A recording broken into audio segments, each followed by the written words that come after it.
Good afternoon class. हाँ जी, तो bank audit पे हमारी बात चल रही थी और बैंक ऑडिट के सारे लेक्चर्स आप लोगों ने जरूर अच्छी तरह से अब तो देख ही लिए होंगे। तो आज हमारा जो प्लान है भाई, हमेशा की तरह ही हम लोग करने वाले हैं बैंक ऑडिट के क्वेश्चन आंसर्स। बराबर।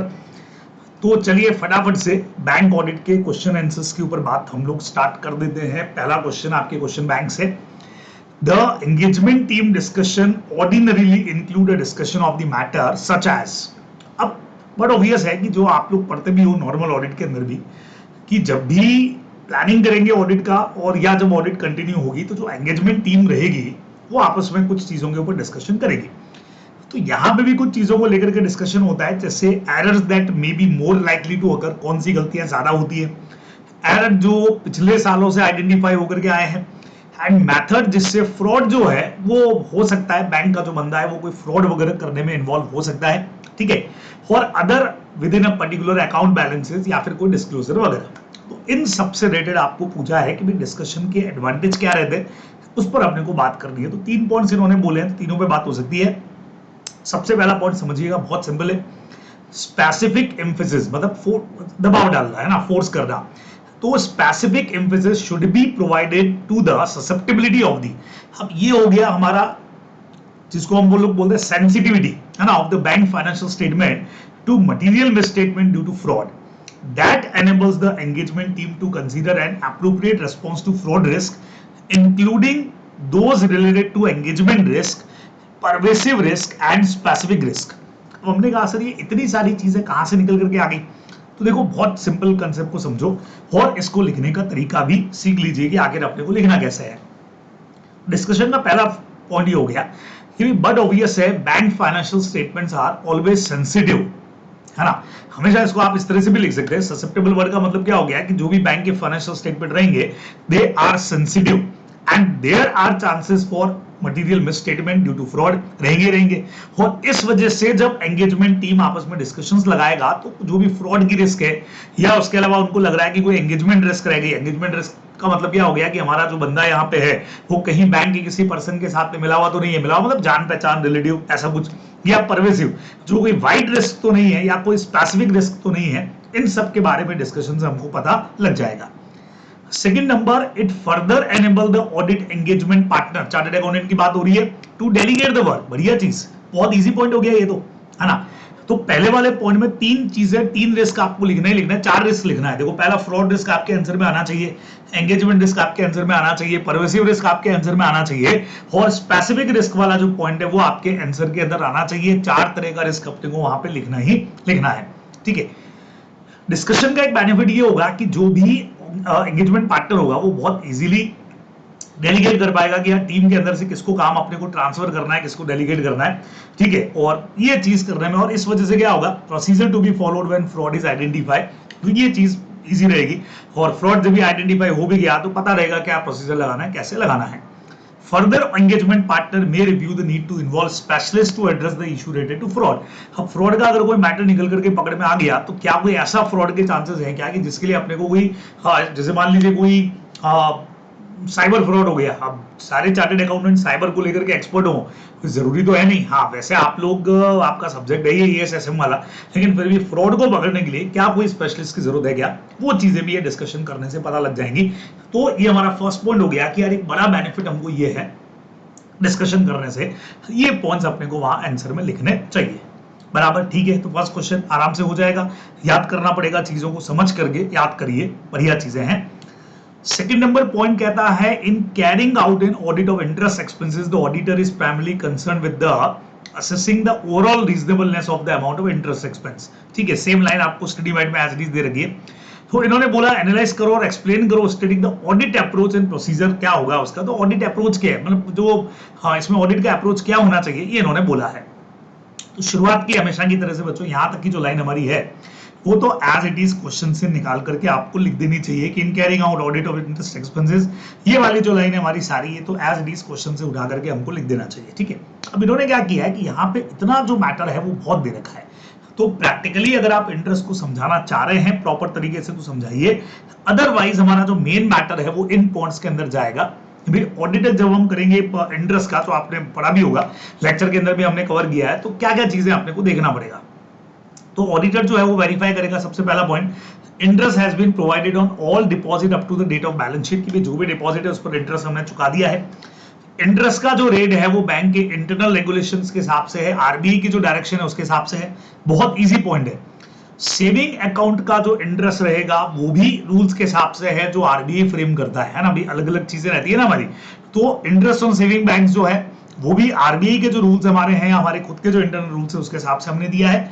अच्छा, इंटरेस्ट और इंटर ब्रांच बैलेंसेस जो होते हैं, जो ब्रांच टू ब्रांच ट्रांसफर के होते हैं, वो भी पूरी तरीके से रेट उसमें प्रिस्क्राइब कर रखी है, वो जो हेड ऑफिस या आरबीआई हमको प्रोवाइड करेगा, ये अपने को ध्यान रखना है। तो the auditor should ascertain whether there are any change in the interest rate on saving account and term deposit during that period, है ना। मतलब आप सीधा यहां से स्टार्ट करिए भले आंसर को, क्वेश्चन का 2 लाइन समझाइए, ये लिखिए, लास्ट वाला पैरा लिख दीजिए बढ़िया सा। ड्यूरिंग द ईयर अगर इंटरेस्ट का रेट चेंज हुआ है तो उसका इफेक्ट प्रॉपर तरीके से डाला है कि नहीं डाला, जैसे अभी हुआ एफडी के रेट चेंज हो गए, है ना। तो ड्यूरिंग द ईयर अगर चेंज हुए तो उसका क्या इफेक्ट आया है। तो auditor should obtain the interest rate card, है ना, और वेरियस टाइप ऑफ डिपॉजिट, और एनालाइज करना चाहिए उसको कि भाई किस तरह का इंटरेस्ट कॉस्ट जो है वो उसके हिसाब से है कि नहीं। हर बैंक के पास अपना एक रेट ऑफ इंटरेस्ट का चार्ट होता है, तो वो चार्ट अपने को यहां से देख लेना चाहिए, ऑडिटर को ले लेना चाहिए। The auditor should examine the completeness that interest has been accrued on the entire borrowing portfolio and the same should agree with the general ledger। Interest हमारा मैच कर रहा है, जितना हम कैलकुलेट कर रहे हैं और जितना लेजर्स में दे रखा हुआ है वो आपस के अंदर मैच कर रहा है। रिकम्प्यूट करके वो चेक कर सकता है चीजों को, रेट ऑफ इंटरेस्ट है, पेमेंट कितना है, कौन सा पीरियड का दे रखा है, डेट ऑफ बैलेंस शीट तक का कितना है, ये सारी चीजें जो है एग्रीमेंट्स जिसके साथ बनाए हुए हैं हमने, बट ऑब्वियस एग्रीमेंट्स बना के रखे होंगे, तो वो सब चीजें यहाँ पे चेक हो सकती हैं। तो ये कॉमन सा पॉइंट अपन लोगों को इंटरेस्ट के बारे में, तो बैंक इंटरेस्ट के बारे में कॉमनली भी आप लोग जानते हो, तो कुछ जनरल पॉइंट कुछ स्पेशल पॉइंट मिक्स करके बढ़िया आंसर यहाँ पे लिखा जा सकता है। चलिए जी नेक्स्ट पे चलते हैं। एडवांसेस जो हम कस्टोडियम में देते हैं, इसका वर्ड का मतलब बहुत सीधा, हमने क्लास के अंदर भी डिस्कस किया कि जहां पे कुछ बैंक्स मिलकर के पूल बना लेते हैं और उनमें एक बैंक लीड कर लेते हैं और बाकी लोग सपोर्ट करके किसी को लोन प्रोवाइड करते हैं, जो विजय माल्या वाला एग्जाम्पल मैंने दिया था, ठीक है। तो इन्होंने यही पूछा कि भाई इसके अंदर एडवांसेस जो हम देते हैं in the context of prudential norms of income recognisation, है ना, तो एसेट क्लासिफिकेशन कैसे होगा कि कब हम उसको एनपीए काउंट करेंगे या कब कैसे काउंट करेंगे, उसका रूल पूछा है। एनपीए के अंदर हमारा एक ही कंसेप्ट है, कैश बेसिस के ऊपर हम लोग चलते हैं, पैसा आना चाहिए, ये सीधा फंडा है, नहीं तो एनपीए में जाता है। तो अब यही चीज कस्टोडियम में कैसे होती है वो समझना।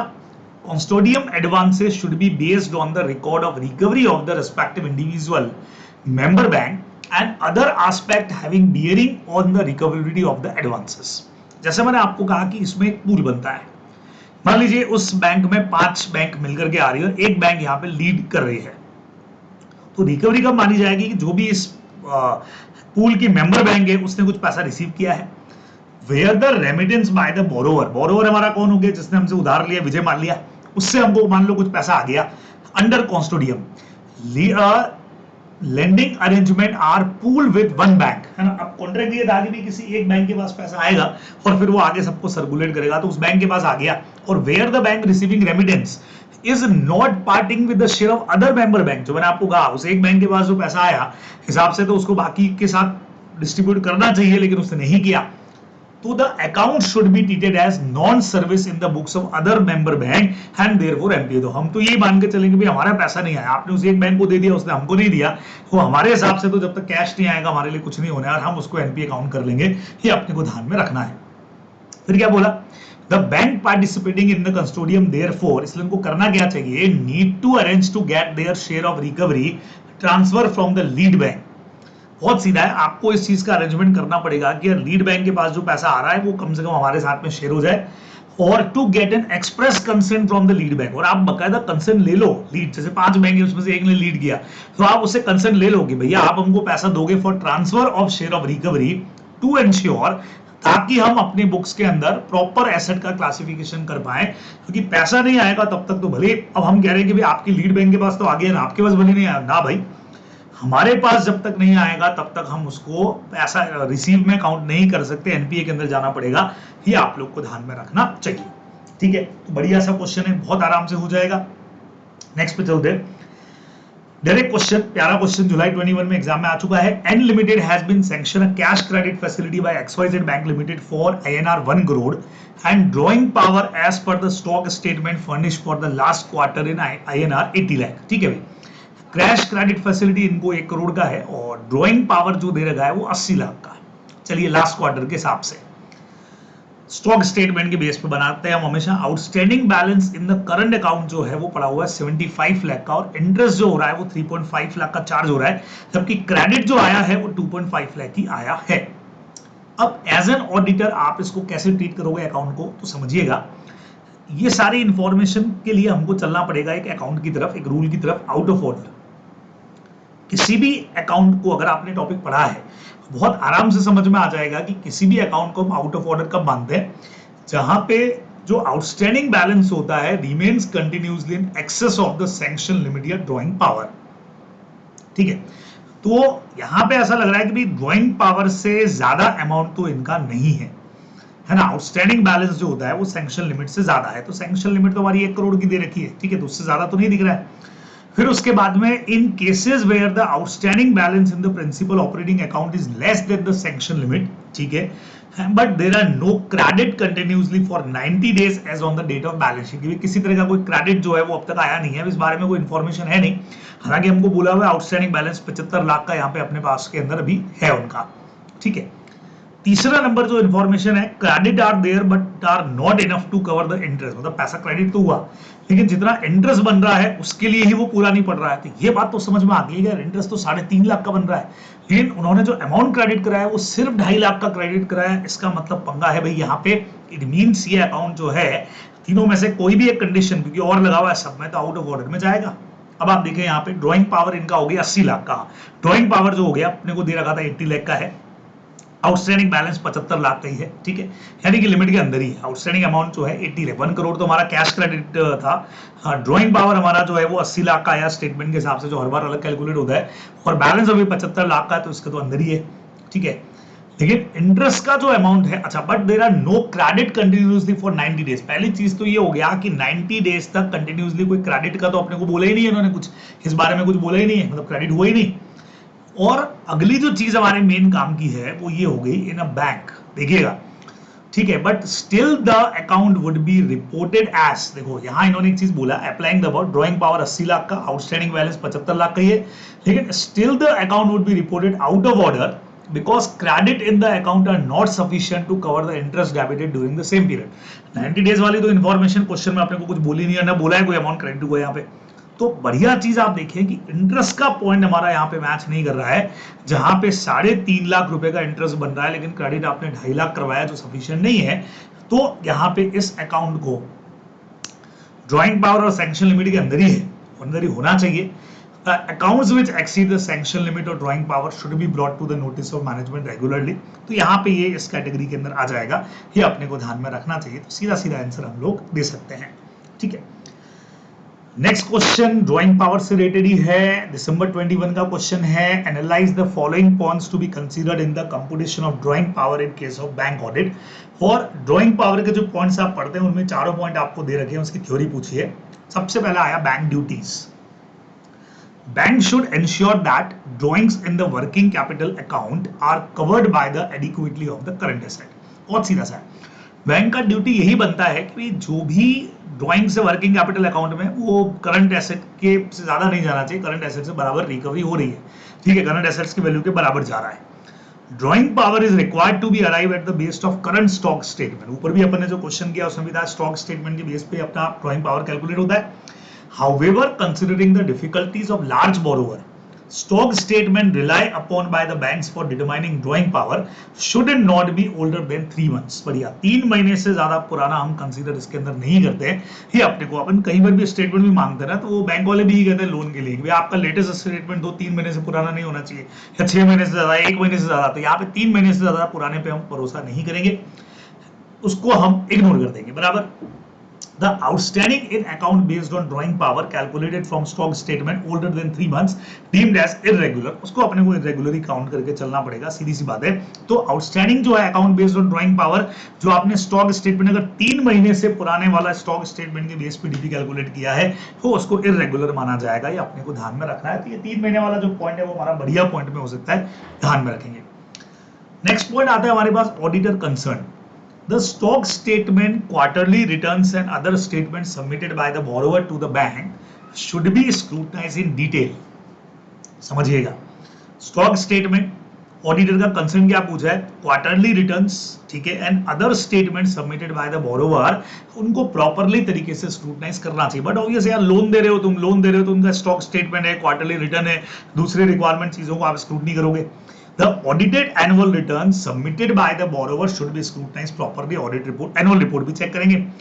Monthly stock statement of the month for which the audited accounts are prepared and submitted should be compared and the reason for deviation.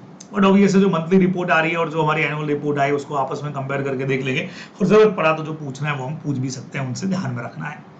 फिर एक टॉपिक उन्होंने पूछा है कंप्यूटेशन ऑफ डीपी। तो it need to be ensured that drawing power is calculated as per the extent guidelines जो board of director बनाएंगे उस bank से related and agreed upon by the concerned statutory auditor। Simply ध्यान रखना है, special consideration should be given to proper reporting of sundry creditors for the purpose of calculating drawing power। ये calculation का question ही अगला वाला हम लोग क्लास के अंदर कर चुके हैं, तो उसमें आपने देखा कि हमको sundry creditors की भी जरूरत पड़ेगी यहाँ पे, है ना, क्योंकि ये वो लोग हैं जिनको हमने पेमेंट नहीं किया है, बराबर। चलिए जी, स्टॉक ऑडिट हम यहाँ पे आ गए। The stock audit should be carried out by the bank for all accounts having funded explore more than 5 crore. 5 crore से ज्यादा का फंडिंग है तो भाई उनका स्टॉक ऑडिट करना भी बनता है, हमारे लिए जरूर करना चाहिए। Auditor can also advice for stock audit in other cases if the situation warranties the same. 5 crore से ऊपर है तो करना ही है, और कुछ भी तुमको डाउटफुल मामला लगे तो कर सकते हो। Branches should obtain the stock audit report from the lead bank in the cases where the bank is not leader of the custodian or working capital। ठीक है, अगर कस्टोडियम की बात कर रहे हैं तो जो भी लीड बैंक होगा उससे हम लोग स्टॉक ऑडिट रिपोर्ट जो है वो मंगवा लेंगे। The report submitted by the stock auditor should be reviewed during the course of audit। बिल्कुल स्टॉक ऑडिटर का रिपोर्ट भी हम कंसीडर करेंगे, स्पेशल फोकस करेंगे अगर उसने इस बारे में कोई भी कमेंट दे रखा है वैल्यूएशन करते वक्त में। और ड्राइंग पावर, तो ड्राइंग पावर वैल्यूएशन के टाइम पे इन चीजों का हमको ध्यान में रखना पड़ेगा। ये 4 पॉइंट आप जब ड्राइंग पावर पढ़ते हैं तो उसमें भी दे रखे हैं, और अलग से इन चारों पे क्वेश्चन भी आ गया तो बहुत आराम से आप इसको समझ सकते हैं। ये क्वेश्चन हम ऑलरेडी क्लास में डिस्कस कर चुके हैं, और बढ़िया चीज है कि ये जो क्वेश्चन इन्होंने यहाँ पे दिया है वो क्वेश्चन एज इट इज, ठीक है, हाँ, स्टडी मैट से ही लिया गया है। देखिए स्टडी मैट में एक परफॉर्मा अपने को यहाँ पे दे रखा है, ये एज इट इज, बस अमाउंट इन्होंने चेंज किए, हालांकि सेम परफॉर्मा से आपको ये क्वेश्चन जो है वो कर लेना चाहिए। और क्लास में मैं ये क्वेश्चन आप लोगों को हाँ करवा चुका हूँ, बराबर। तो ये क्वेश्चन हमने प्रीवियस क्लास में डिस्कस कर लिया था, 6th वाला। चलिए तो मैं आगे बढ़ता हूं अगले क्वेश्चन की तरफ। अगला क्वेश्चन जो है वो भी मैंने आपको कहा था आपके अकाउंट्स के नॉलेज पे है। There are different provision requirement as regard to categories of NPA, इसमें 3 कैटेगरीज आप बनाते हो, substandard, doubtful asset and loss asset. तो इसका ये डिटेल आप लोगों को दे रखा है, देखिए एज इट इज, है ना। तो ये यूं का यूं है, एज इट इज आपको स्टडी मैट, नोट्स, अकाउंट्स में आप सब जगह पढ़ते हो।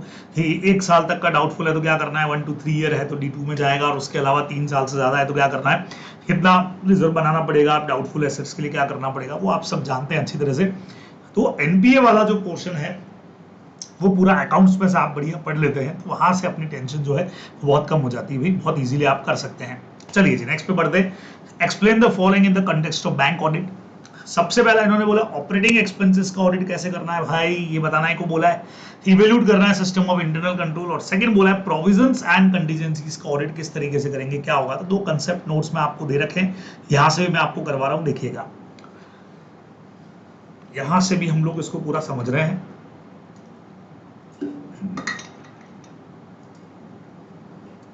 For audit of operating expenses The auditor should study and evaluate the system of internal control। जब हम खर्चों की बात करेंगे भाई तो सबसे पहले तो हमेशा की तरह इंटरनल कंट्रोल, देखो आप चाहो तो इनको पॉइंट्स के अंदर चेंज कर दिया करो भाई, है ना, जहां जहां आपको लगता है पॉइंट्स में चेंज करना है। तो जैसे पहला पॉइंट मैंने बना दिया कि सबसे पहले auditor should study and evaluate the system of internal control. पहले हम वो चेक करेंगे जिसमें हम ऑथराइजेशन प्रोसीजर जरूर चेक करने वाले हैं, इंक्लूडिंग ऑथराइजेशन प्रोसीजर। यहां तक हमारा first point. Auditor should also examine whether there are any divergent trend in respect of major item of expenses. Second point बन गया, डाइवर्सिटी दिख रही है क्या मेजर एक्सपेंसेस पहले पिछली बार से इस बार के अंदर डाइवर्जन ज्यादा है, कहीं पे ज्यादा पैसा खर्च हुआ है क्या. The auditor should perform substantive analytical procedure. अभी मैं आपको कह ही रहा था भाई, पिछली बार से जब हम कंपैरिजन कर रहे हैं, जब हम रेशियो कर रहे हैं टोटल ऑपरेटिंग एक्सपेंसेस का प्रीवियस ईयर के साथ में कंपेयर करके, तो 8 चैप्टर आपने पढ़ा है, एनालिटिकल प्रोसीजर लगा देना चाहिए. चौथा पॉइंट बन जाएगा, the auditor should also verify expenses with reference to supporting document. और भाई जो भी डॉक्यूमेंट, कोई खर्चा दिख रहा है इलेक्ट्रिसिटी का तो बिल दिखा दो भाई, सैलरी का है तो सैलरी स्लिप दिखा दो भाई, ये देखना चाहिए. और लास्ट में जाकर के सब वही हो गया सपोर्टिंग डॉक्यूमेंट, और जहां जरूरत पड़े वहां कैलकुलेशन डेप्रिसिएशन वगैरह जो करते हो ना, वो चेक कर लेना चाहिए. वो सिंपल है. तो एक ही पॉइंट को 4 पॉइंट्स के अंदर डिवाइड करके बहुत इजीली आप लोग कर सकते हो. चलो अगला आया, प्रोविजन एंड कंटीजेंसीज में क्या करें, फिर भी सेम पॉइंट में चेंज करो. The auditor should ensure that compliance for various regulatory requirement for provisioning as contained in the various circular have been fulfilled. Sir इसका मतलब क्या है?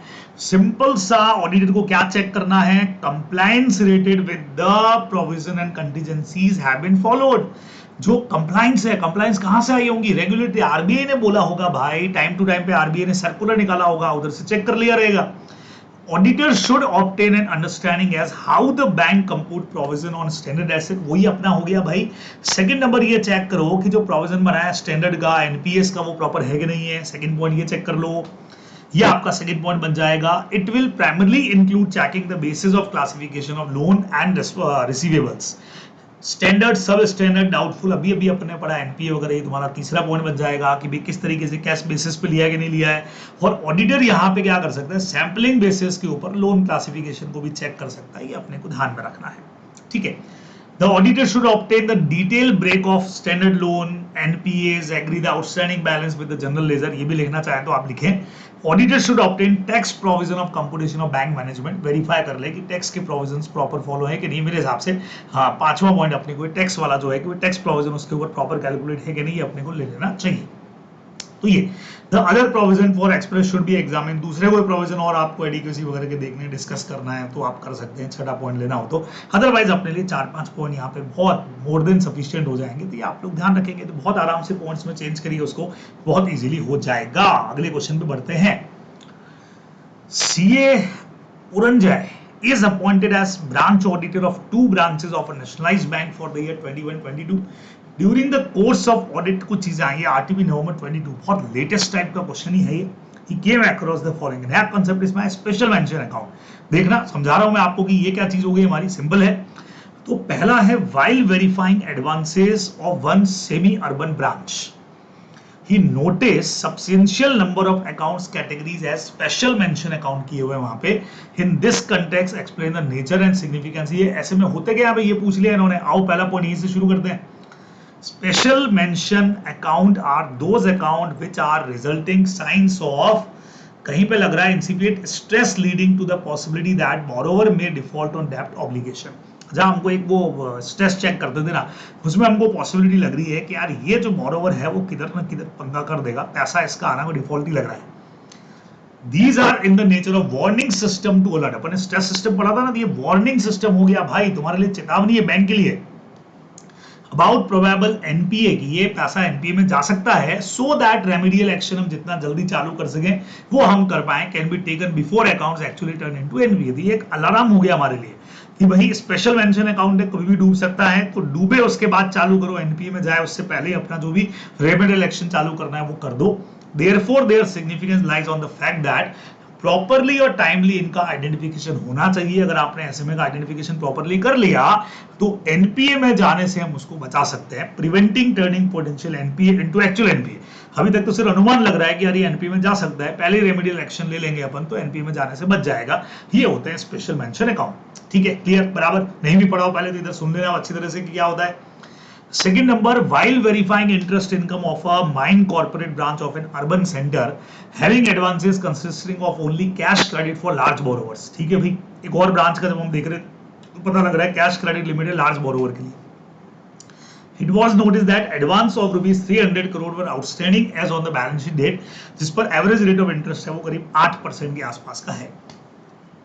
ये अपने को पता लग रहा है. इसमें एक और चीज बोलिए, इसी में one article clerk in audit team makes quick back of the envelope involve calculation of interest income, उसने चेक करके देखा, क्विक बैक करते ना, फटाफट से चेक किया, of 24 crore advances. However schedule of P and L loss account जो है वो इंटरेस्ट इनकम दिखा रहा है 10 करोड़ की, तो इधर 24 करोड़ और इधर 10 करोड़। भैया रीजंस है वेरिएशन का, तो हमको दो प्रोबेबल रीजन इन्होंने पूछे कि वेरिएशन क्यों हो सकता है, तो देखिएगा हमने बताया probable reason for difference in interest calculation could be due to following.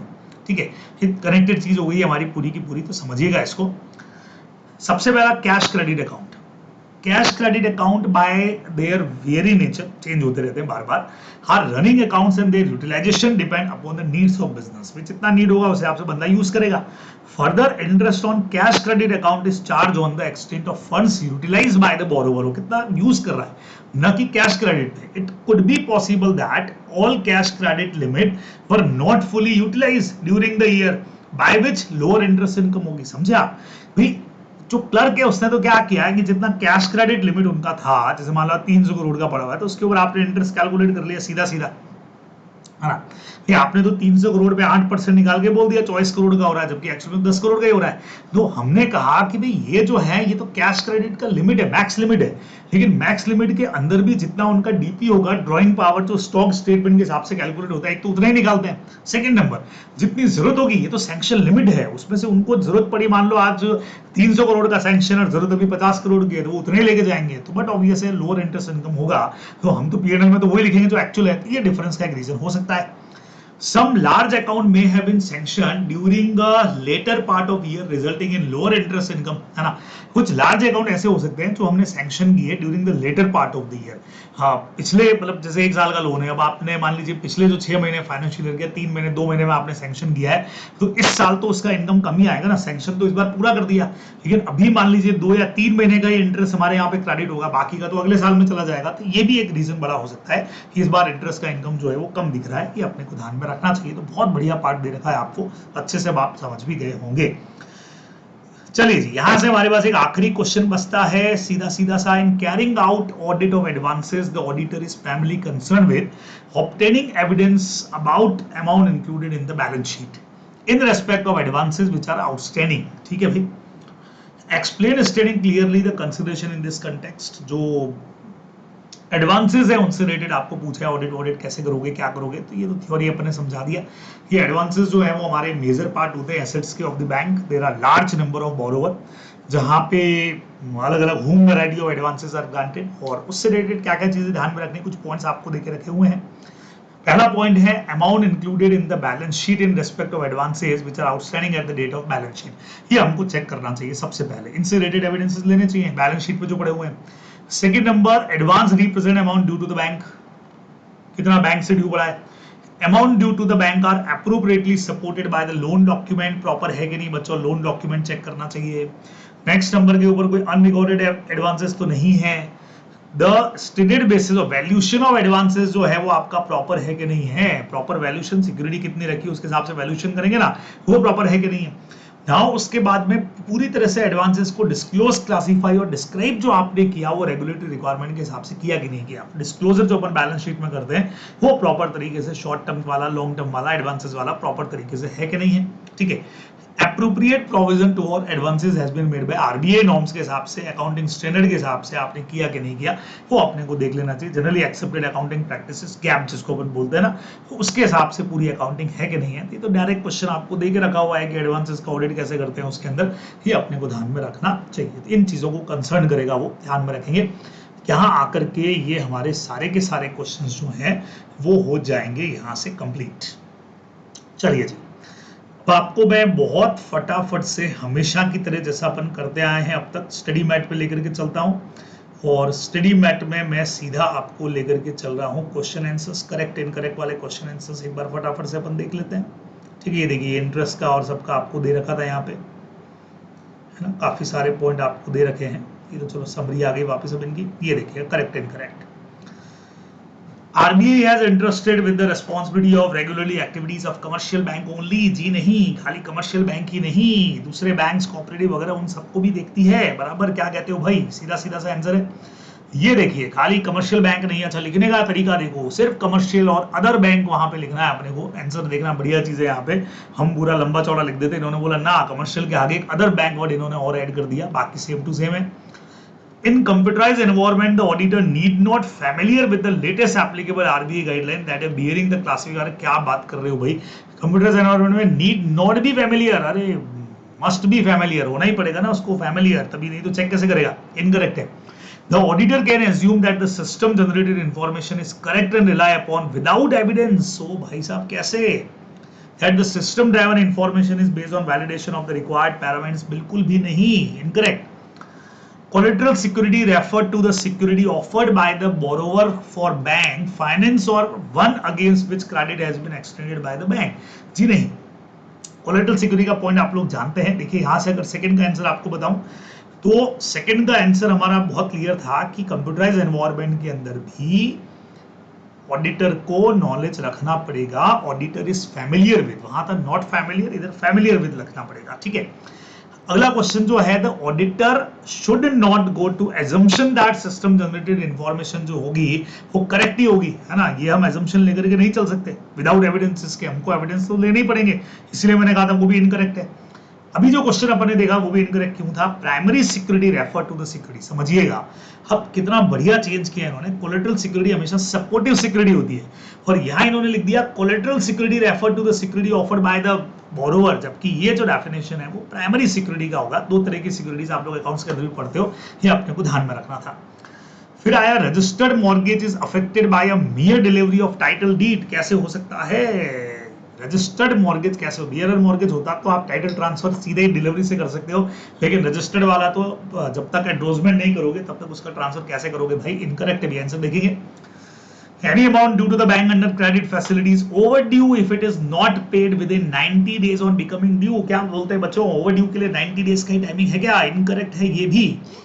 An account should be treated out of order अगर outstanding balance remain continuously excess, हाँ 3 पॉइंट दे रखे, 3 में से 1 पॉइंट ये भी दे रखा है अपने को, तो ये करेक्ट लग रहा है मुझे, 7th वाला तो।